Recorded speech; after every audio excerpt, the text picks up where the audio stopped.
not get sucked in, as we are now one game closer to a Stanley Cup champion. Bringing in our Vegas insider to preview Game 2, Todd Fuhrman. Now, what the Lightning are trying to do, Todd, we haven't seen since the early 80s by the New York Islanders.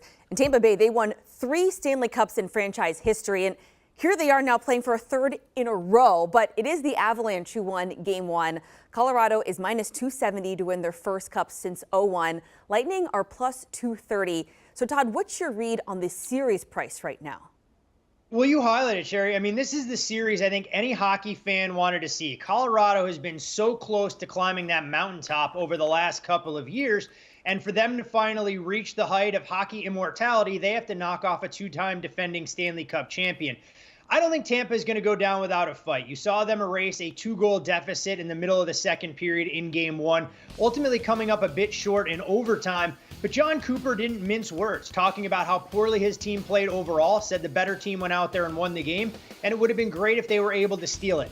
I think it gave Tampa the wake-up call that they needed, and we've seen this before from the Lightning. They don't have to win Game 1 in a series to feel like, oh, it's happening again. They know that they can dig a little bit deeper. They have that extra energy in reserve. And I think this price now for Tampa, the team that I picked before the series at plus 230, makes too much sense, knowing that there still is that goaltending disparity between Andrei Vasilevskiy and Darcy Kuemper. And you saw that for the better part of 2 periods. Colorado won't be gifted 2 soft goals in this game, nor will they most likely have the opportunity to capitalize on a 5-on-3 advantage. All right, let's dig into Game 2, get a little bit specific. All playoffs long, Tampa, Todd, it's sort of their MO, content in their defensive zone. In Game 1, just 23 shots on net at the other end. You're leaning into that same game script here with your top prop play in Game 2 as well. I am indeed, Joe, and you see it all the time in international soccer as much as anything else. Teams that can park the bus, they can work in transition, and are perfectly comfortable using their defense to lead to offense. And Tampa's really been that embodiment over the previous 2 Stanley Cup runs, and we've seen it already this postseason where they'll bunker in, not generate a ton of chances, but be extremely opportunistic going forward. And as a result, I want to go after Darcy Kuemper's save prop at under 27.5. You saw in Game 1, even in 4-3 final, when Tampa had a play from 2 goals behind, they didn't generate a ton of shots on the cage. That was with 3 power play opportunities that all came up empty-handed.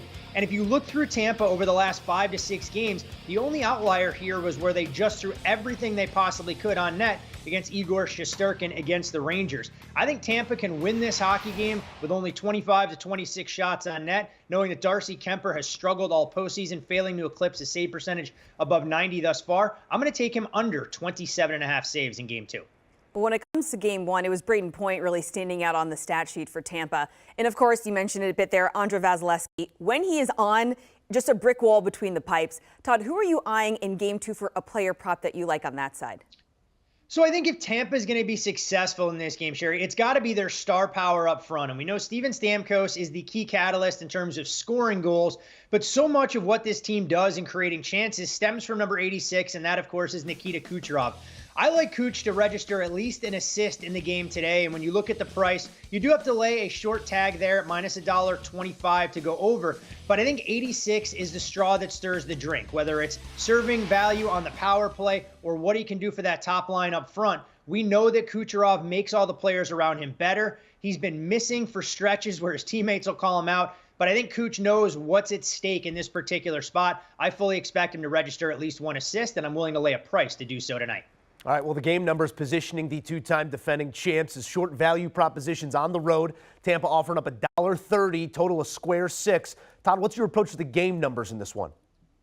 So for me, Joe, I wanted to make a case for Tampa here, but odds makers haven't given me the opportunity. Was able to take plus $1.45 in Game 1. Of course, wasn't able to cash, but plus 130, even facing that 0-1 series deficit, isn't enough to get me involved in a side, as I think the number's extremely fair. So I'd rather attack a total, and this, of course, is going to be correlated to a Tampa victory, and that's going under 3.5 goals for the Colorado Avalanche. I think if this game turns into a track meet, it's advantage Colorado with their depth. We saw what Valeri Nichushkin can do up front. We know what Andrei Burakovsky can provide. Nathan McKinnon, the list goes on, and that's before you even mention the blue liners. If Tampa's going to be successful and even this series up before taking it back to Amalie for Game 3, it's got to start in its defensive end. And as a result, I'm going to take the Avs team total under 3.5. The other thing I like about this is that even if Colorado were to win a low-scoring game, we can still cash our ticket. if they're not able to go over 3 goals. So under 3.5 on the team total, my favorite bet here. In number 88, we trust. All right, in Todd Fuhrman, we trust as always. So just tail those picks and thank him later. Let's take a look at his plays for Game 2 of the Stanley Cup Final. It's Kemper under his 27.5. Just not going to see enough, and if he does, not going to stop enough. Nikita Kucherov playing him over his half assist, and the Avs team total under 3.5. All right, Game 2, same game parlay. How about a little something you put together, Todd? What is it for Game 2? So everybody loves a level of excitement. They love to root for goals. They love to root for assists. They want to see highlight reel saves for their same game parlay. If they're looking for that, this parlay is going to send chills down their spine because it's all about defense. And it's highlighting 3 of the top blue liners on the Tampa Bay Lightning's roster. It's a trio of shot block props all over their number here. This is a Tampa team who loves to clog the slot and make life difficult on their opponents. They have to help out their goaltender today, and Colorado's going to take shots every time they get across that blue line. So I have 3 defensemen here in Mikhail Sergachev, over 1.5 shot blocks, over 1.5 for Eric Chernak as well, and Ryan McDonough, really the guy, the linchpin, so to speak, not afraid to put his body in front of it. All 3 of these players will do their part to make Andrei Vasilevsky's job a little easier. This one is tough to track, though, because you're not going to know it when you're able to cash it midway through the second period. Living dangerously. And does it apply to hockey also that defense wins championships? Something like that. We're going to have to see. All right, Todd, we appreciate it. Thank you so much.